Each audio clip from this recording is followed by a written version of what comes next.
welcome. How are you doing, Marc? Hey guys, what's happening? What's happening? It's been a great I'm going to hit this real quick. We have the sound effect board. Thanks so much for joining us. And thanks for wearing a suit. Yeah, exactly. Yeah, you look Special fantastic. occasion. Yeah, special occasion. This podcast. By the way, yeah. Congratulations on the podcast. I just want to start out by saying I've been watching. It's tremendous. Thank you so much. Well, I have a funny story. The moment that I realized that you were maybe paying a little bit of attention to what we were doing, and it gave me some conviction that we were on the right track, is we did a reply guy of the week to this guy Baldo, and it was like this inside joke, and I was like, holy shit, Marc just followed Baldo. Very talented guy, but yeah, so it's thank you for following along, and it's been awesome talking to your whole team today. Yeah. They're fantastic. So let's go through some hot topics. I want to start with, we're in the AI era. You obviously lived through the .com era. There's some comparisons. What have you learned, and how is this time different? Companies are making more money, valuations are high, but how are you thinking about teaching the next generation what they should learn or what they should ignore from the people that might say, this is the .com boom 2.0? Yeah, so look, I guess I'd say, I think as Mark Twain once said, history doesn't repeat, but it rhymes. And so, I think people looking for like a direct compare contrast, sometimes you see people like drawing charts where the stock market's going to do the same thing or whatever. Like, I don't think that stuff ever quite happens that way, but it does rhyme. And the line that John Doerr had in 1995, I remember, was that the internet is a cream that you rub on investors to get them all excited. So John Doerr said that? That's hilarious. Yes. I have many John Doerr lines like keep that. it going. Oh yeah, exactly. So good. AI's like that now. Look, the internet went through phases. People actually forget, but there was there were like these, even the phases like on the way up from 95 to 2000. There were these phases of like skepticism and panic. It looked like the whole thing was going to fall apart in 98. And then, in 2001, after the .com crash, like all the big companies just like completely wrote the internet off, and they just said, thank God that's over. And then the internet itself just kept growing, right? And then, by 2005, it was back to, back to where it had been before, and the rest was history. And so, people are kind of bipolar on these things. They kind of get overly excited, they get overly depressed. I just always thought then, and I think now, the substance matters. The substance overwhelmingly matters. And so, is the technology great? Like, are the products great? Are people using them? And AI is like off to the races so far with just like unprecedented rate of growth of actual use. Yeah. Right. You see that in all the numbers. And then, look, the businesses, I talked to another conversation yesterday with like a company that's raised seed money. They're already over 10 million ARR with this incredible, there's a lot of those, like, they're all over the place. And so, the things that are working, the products are fantastic. The users are getting tremendous value out of them, and as the base technology is moving really fast. So I feel really good about it. Yeah, I mean, it can move faster because we have the internet. Like these apps can get to hundreds of millions of daily active users because there's hundreds of millions of people. There's billions of people on the internet. Very interesting. Not to linger on the .com stuff too much, but I'd love to know a little bit of a history lesson around the way the browser wars played out, and is there anything you can learn from that applies to the open source versus closed sourced AI debate? You've been very opinionated on that. I'd love to know kind of are there any previous eras of tech that you're mapping to when you think about open source AI? Yeah, so look, a lot of the browser wars, there was kind of a big little company, kind of big company thing, and sure. I think that's repeating itself. And I think one of the ways to think about what's happening right now is OpenAI is kind of growing up to become Google, and Google is kind of reinventing itself to be OpenAI, and so there's like a similar thing there. And then look, Microsoft and Apple and Google control the operating systems, for end user devices, and they all have AI strategies, and Amazon as well. So. A lot of those issues are going to come back up. Two of these big companies are actually on federal trial right now. In big FTC cases in Washington D.C. actually in the same courtroom. And so many of those issues will repeat or will be intense. The open source thing in tech has always been the wild card. I think it's always been an incredibly positive wild card. I've always been an enthusiastic supporter of it. My original work was all open source. And so, the real thing that happened with open source is in operating systems, basically Unix won, and then specifically Linux won, for everything on the back end. And I remember like in the 1990s, there was like a furious operating system war, and there were these companies that were making huge amounts of money on server operating systems, companies like Sun many others, and then Linux just like commoditized that entire thing. Yeah. I think it's plausible. We'll see, but it's plausible that open source AI may just be the standard. Like and whether that derives out of DeepSeek or Llama or any of the other new things that are coming out, we'll see. But like, I think that's entirely feasible, and I think that would be obviously there are companies that would have to adjust to that if it happens. But the other side is if kind of the world had AI for free, I think that would be a pretty magical result also. Yeah, totally. Yeah. I mean, shifting to the geopolitics of all this, is it important not just that there's an open source champion, but that there's an American open source champion or a Western open source LLM? Yeah, I believe so. And I believe so for two reasons. One is just actually cultural reasons, which is just, open weights is great, but like the open weights, like they're baked, right? Like the training is in the weights and you can't really undo that. And so are you being trained by, a company or an organization or a set of people with American or Western values? Are you being trained, by a company with Chinese values? And look, there's issues on both sides. The American trained models have their issues. They have their weirdnesses. Sure. But the Chinese trained models, look, they like score really well. And, they literally in the Chinese benchmarks, they literally have like line items for like Marxism, right? Right, and DeepSeek is like 100 out of 100 on Marxism, right? And so let's hear it for DeepSeek. Really knocked it out of the park with that one. Congratulations. Yeah, exactly. It's fantastic, right? And so it's like, all right, so these are going to be, this is going to be the technology that's going to intermediate the legal system, right? The courts, the education system, the medical system. Like, how you want your if you guys have kids, like, do you want your kids to, your kids are going to be learning from these things their whole lives. Totally. And do they have do they fundamentally have Western values, or do they have sort of CCP values?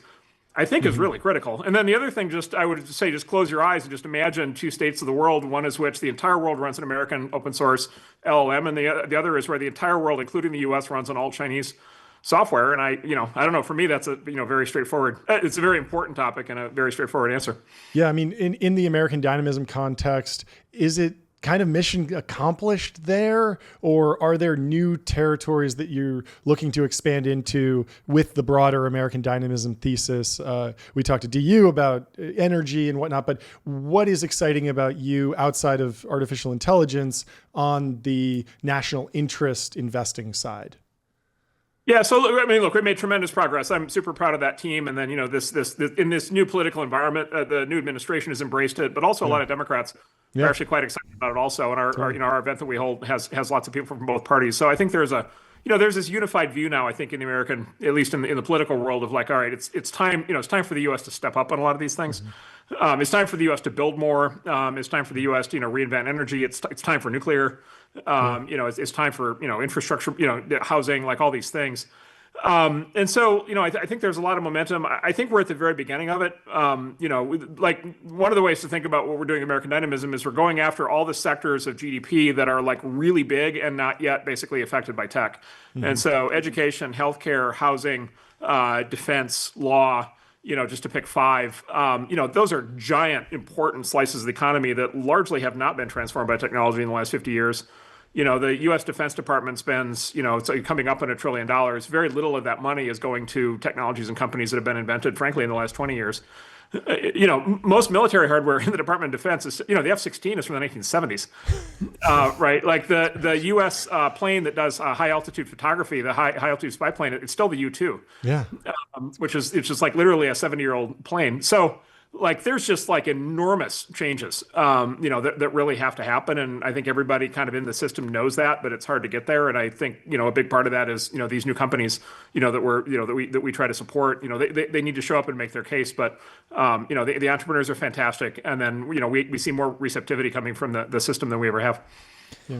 Talk about the kind of position that the firm is in today. In many ways, it feels like you and Ben and the team had somewhat of a crystal ball to see how the private markets were evolving, companies staying private longer, AI being this massive platform shift that's going to upend, every industry. And then now the sort of political environment that enables industries to kind of get a second or third life. Did you just get lucky or did you see a lot of this coming? I mean, I think we got a few things right. We got a bunch of stuff wrong.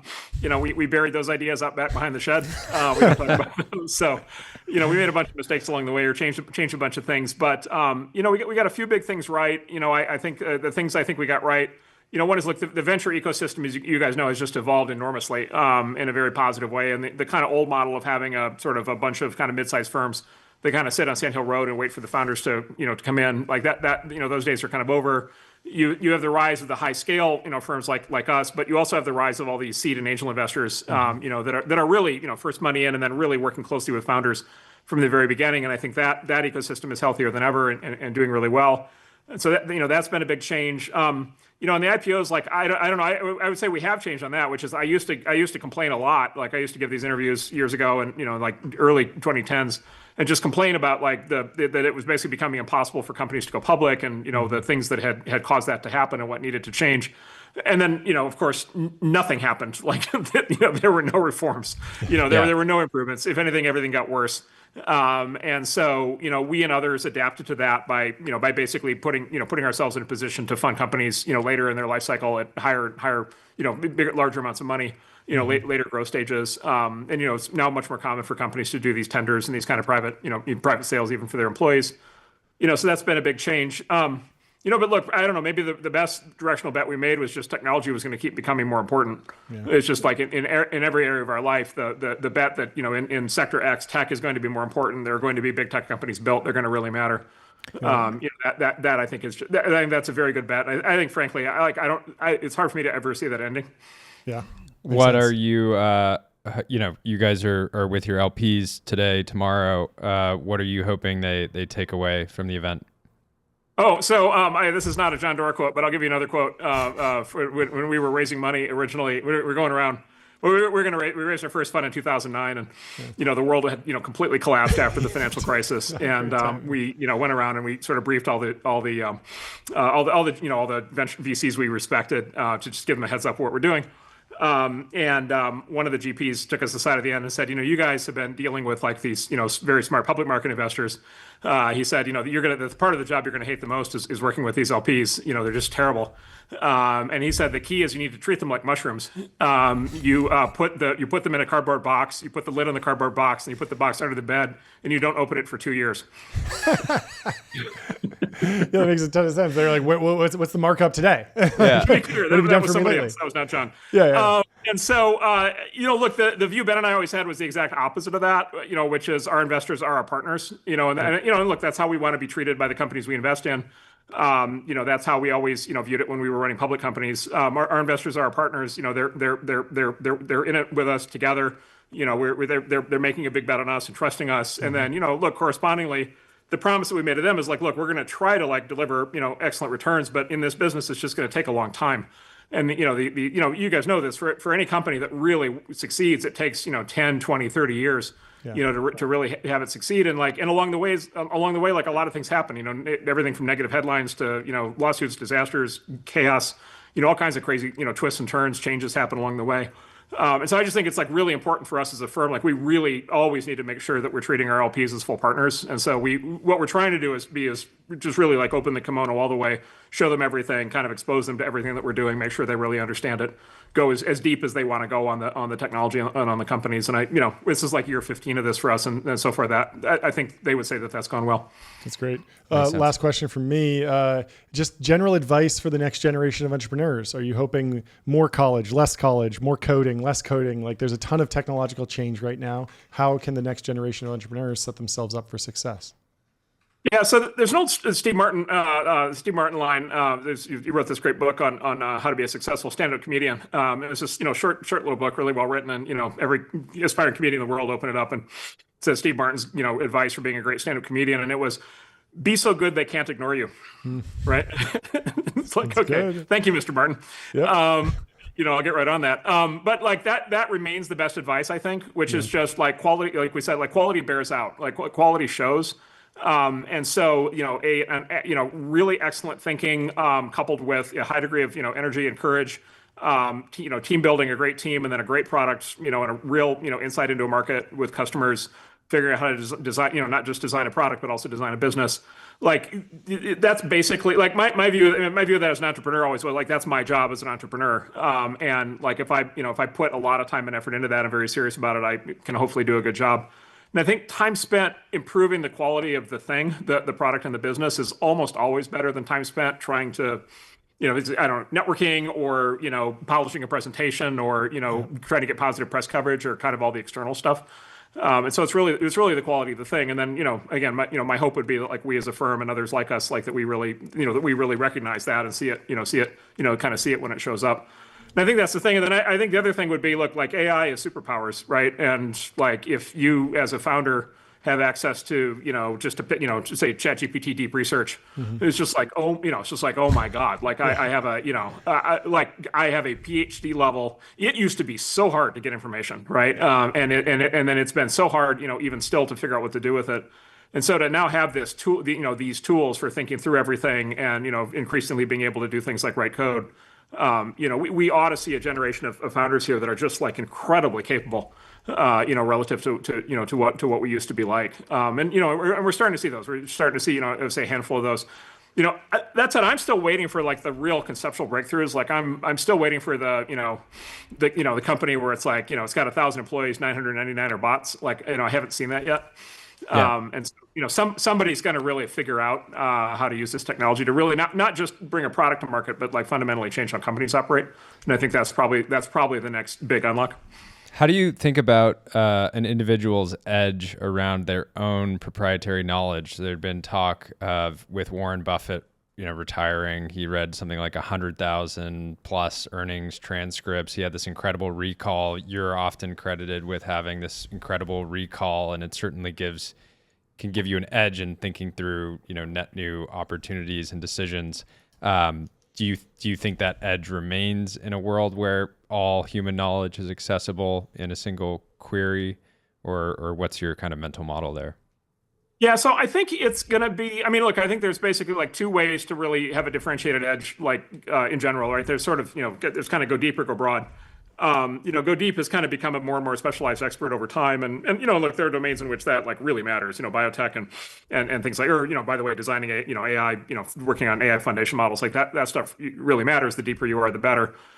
So there's, certain fields where that really matters. I think for most fields, though, now with these new tools, I would probably bet more on basically people who are able to be broad, which is to say, basically, can you know something about a lot of different, kind of aspects of life and how the world works? And then you can use the tool, you can use the AI to go deep whenever you need to. But then your job as the human is to basically then, basically cross the domains. Across the disciplines. And look, you see this if you talk to any like the great CEOs, you see, you kind of see this, which is like the really great great tech CEOs. They're great product people, and they're great salespeople, and they're great marketing people, and they're and they're great legal thinkers, and they're great finance people, and they're great with investors, and they're great with the press, right? Yeah. And so it's this sort of multidisciplinary kind of approach. And being able to cross domains, and I don't know. We'll see how good the AI gets at that. Hopefully, it gets good at that also. But that's that in a lot of ways. The entrepreneur has always kind of had the burden. For somebody who wants to do something serious, like they have to be like that, at least to some extent. And the best entrepreneurs of the future, I think, will probably be like quite skilled at like 6 or 8 things, and then able to kind of cross and combine them. How do you think about the responsibility of the venture industry broadly to try to influence, world, outcomes in the world? I was sort of laughing, less than a month ago, a lot of investors were clearly shifting capital out of the U.S. and just, YOLOing into French bonds and things like that. Venture capitalists obviously didn't do that, right? Yeah, but at the same time, there was a high-profile story of a venture capital firm, investing in a Chinese AI company that we won't mention here. And it got me thinking around there, if you're operating a hedge fund, you can go invest wherever you want without a ton of scrutiny, right? People don't look at that as, if you move assets into some, Chinese market. It's not as impactful. It's less of a, it doesn't feel like you're betting against your own team in the same way. So I'm curious how you think of the generalized kind of responsibility of venture capitalists, especially as the sort of AUM has scaled dramatically. To like actually bend the arrow of progress. Yeah, look, the big thing I think I would say is like we always thought and aspired that we were building things that mattered and that were going to have an impact on the world. And for a long time, we were trying to convince people that we were doing that, and they never quite took us seriously.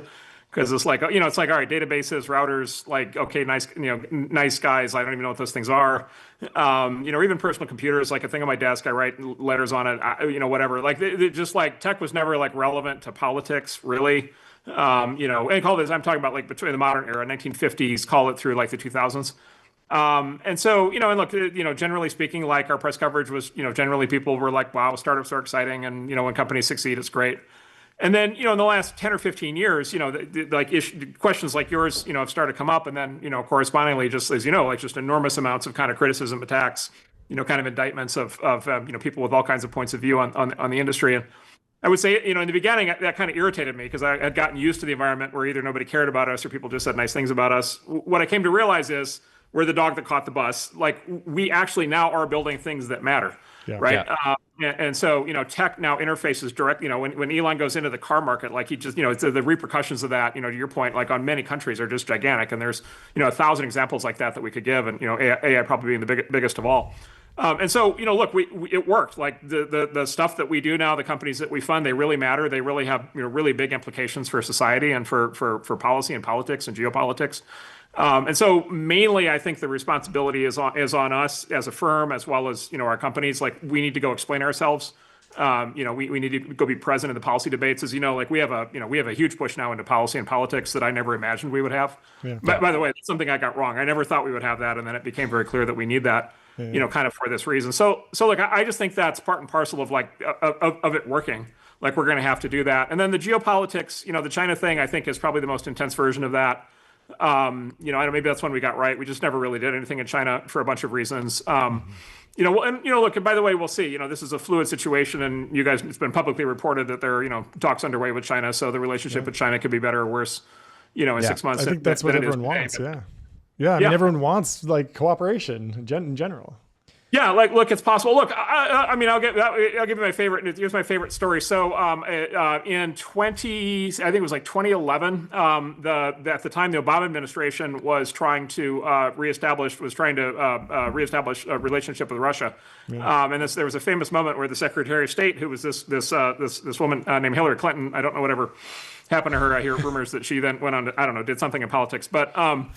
She was the Secretary of State, and there's this famous photo where she was on stage with Sergei Lavrov, who was the foreign minister of Russia, her counterpart, and she brought like a big plastic red button, which was the reset button, right, to reset, warm relations with Russia. And then what happened was Medvedev, who was showmanship, the reset air horn, exactly. And then Medvedev, who was he was Putin's number 2, actually came to Silicon Valley.